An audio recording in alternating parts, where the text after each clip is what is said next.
आपने हिंदी के मास्टर जी सुना होगा, अंग्रेजी के मास्टर जी सुना होगा, गणित के मास्टर जी सुना होगा, लेकिन क्या आपने कभी मल्टीटास्किंग मास्टर जी के बारे में सुना है? अगर नहीं सुना तो इस वीडियो में सुन लीजिए, क्योंकि अब सरकार को Hindi, English, math in subject के तो मास्टर जी चाहिए ही चाहिए, लेकिन इसके अलावा सरकार को मल्टीटास्किंग टीचर भी चाहिए। अब ये मल्टीटास्किंग टीचर से क्या मतलब है? तो दरअसल मतलब ये है कि राजस्थान की जो भजनलाल सरकार है, उसने एक आदेश निकाला है। इस आदेश के तहत अब जो राजस्थान के सरकारी टीचर हैं वो एसआईआर का तो काम करेंगे ही करेंगे। जिनकी ड्यूटी लगी है बीएलओ के तौर पर एसआईआर में, वो तो अपना काम करेंगे, लेकिन उनको आधा दिन जाकर के अब स्कूलों में पढ़ाना भी होगा। यानी आधा दिन पहले आप स्कूलों में पढ़ाइए और फिर उसके बाद आधा दिन आप बीएलओ की ड्यूटी भी कीजिए। इसे कहा गया मल्टीटास्किंग, यानी दोनों काम करिए। और अब इसी को लेकर राजस्थान के जो शिक्षक हैं उनमें काफी गुस्सा है।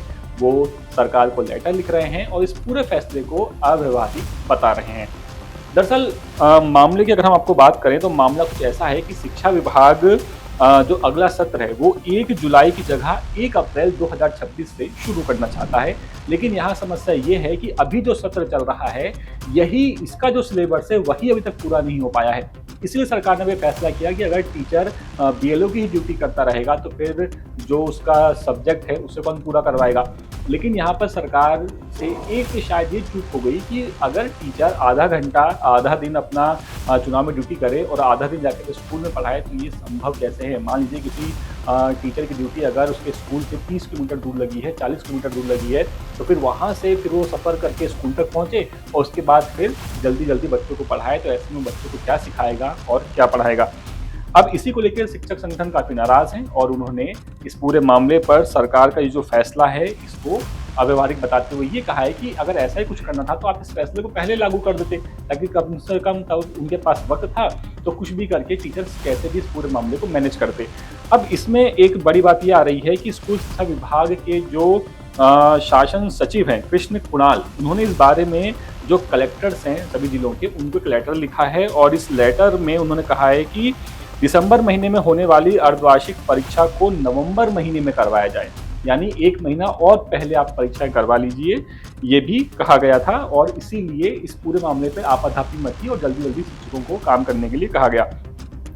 और इसी तरह एक नियम ये भी बनाया गया है कि जो टीचर्स हैं उनकी स्कूलों में अटेंडेंस बिल्कुल अनिवार्य है। वो ये बहाना नहीं बना पाएंगे कि उनकी बीएलओ में ड्यूटी लगी हुई थी इसीलिए वो स्कूल नहीं जा पाए। आपको स्कूल भी आना पड़ेगा, आपकी वहाँ पर भी अटेंडेंस मैंडेटरी है, आपकी वहाँ पर भी अटेंडेंस कैलकुलेट की जाएगी।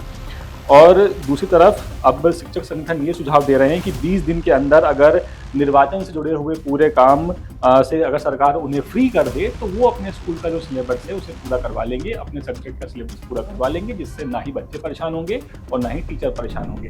अब ऐसे में देखना ये है कि क्या सरकार अपने इस फैसले को वापस लेती है या फिर इन टीचरों को 20 दिन की और मोहलत देती है।